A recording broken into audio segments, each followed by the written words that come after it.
শুভ সকাল বন্ধুরা। তো সকালে কি মাছ নিয়ে এসছে আপনাদেরকে দেখাচ্ছি।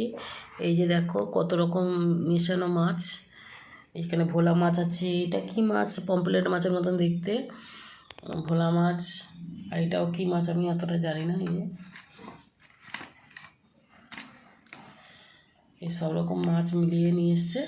তো মাছগুলো কেটে পরিষ্কার করে নেবো বন্ধুরা। আর এখানে আমি ফুলকপি আলু কেটে নিয়েছি, আর এখানে লাল শাক কেটে নিয়েছি। এই সব সবজি কেটে নিয়েছি, এবার মাছগুলো কেটে পরিষ্কার করে নেব। তো বন্ধুরা, ভিডিওটা ভালো লাগলে আপনারা লাইক শেয়ার কমেন্ট করে দেবেন।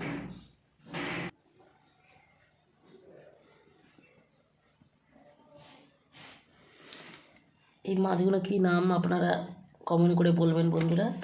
এটা তো এটা কি খয়রা মাছ। তো ভিডিওটা ভালো লাগলে লাইক করে দেবেন।